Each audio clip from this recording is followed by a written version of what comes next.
Hi, this is Professor CC19, and today we are playing level 194 on our quest to the end of Candy Crush Saga, where we have 50 moves to clear out 19 jelly. Now all the jelly is in the center of the board. It's not populated by candy because we have this 4-layer thick frosting and striped candies and marmalade blocking candy from flowing. Even when we remove the marmalade from these center 3 columns, we're not going to have any candy spawning in these columns. So everything's going to be sliding from the outer 3 columns. At the start of the board, there's something quite obvious. We do not have very many moves because the board is so constricted. So we're going to take the moves that we have, trying to strike the frosting wherever possible. And we're just going to have to be patient because we're just going to have a lot of reshuffles.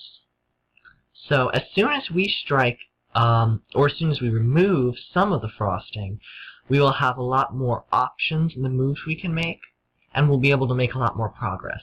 But for now, just going to have to let the reshuffles do their thing. Alright, so the higher up on the board, the higher up of the frosting that I can strike, the better, because notice I removed the frosting completely down here, so only one square gets populated with candy. But watch what happens when I remove this square. A lot more candy flows in. So the higher up I can strike, the better. That's sometimes harder because gravity is working against us somewhat up top. There we go. Some things divinely falling into place, creating a striped candy and striking a lot of this. Still, we don't have very many moves. With 6 colors, it means that reshuffles are even more common. But here we go. We've struck through the very top, and now we have the opportunities to make matches directly against the jelly. So some of the specials are being divinely created. Some we can make, but they're pretty difficult to create on a board like this with 6 colors. I'm looking to take out this frosting so that I can have access to these striped candies, because they will take out a layer of the jelly that's on the board. So we will only have 1 layer left to deal with once we activate them.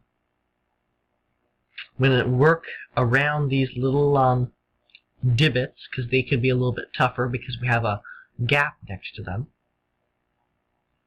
I'm trying to work towards the center of the board, not necessarily just to clear out the jelly, but to cause some sliding. And when candies move diagonally and slide, it's actually more likely for them to cascade. See here, stuff was sliding from this column, and some candy fell into place, and it took out that frosting. So now I have a lot of this populated. I'm going to still look to try and take out this frosting to get some more candy sliding in from this side. But I have finally been able to access these striped candies. Now notice, like I said, nothing is populating this because these columns don't spawn. Here, I could either set these off together or do this to scooch this to the next column.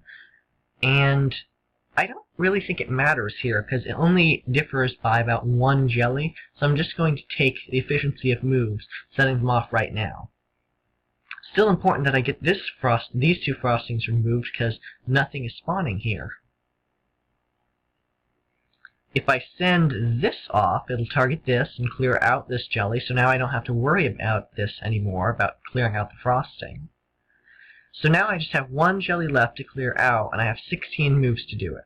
So I'm going to try and concentrate the colors. I'm going to try and get a lot of a certain color near here. In this case, it's blue. So I'm going to try and get 1 more blue in here to line up. Well, now it's no longer blue, it's orange. I see I have a potential for a color bump to purple, so I'm going to make a move, seeing if anything will slide into place for me.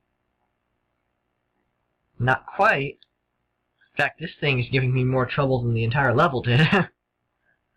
Let's see what happens if we get a couple more candies to the side. There we go. So that's how I beat level 194. It took me 42 moves to clear out just 19 jelly, because we had to take a lot of small moves to bust through this frosting. And once we did, we then had to make moves to take out more along with the jelly manually. So if you're struggling with this level, I would recommend bringing in a jellyfish booster, I would say. Nothing really will help you at the very start because you have such a limited board, but jellyfish can help you because they become part of the candy mix and can target any of those jellies that are in areas that you're having a hard time reaching. As far as strategy, early on, just hack through the frosting as much as you possibly can. Be patient because it's kind of boring at the start. And then try and use those striped candies to your advantage. Clearing the frosting on top is the most important. So if you found this video helpful to you, please subscribe. If you're stuck on any particular level of the game, please leave a comment below. I will try and help you. And as always, thanks for watching.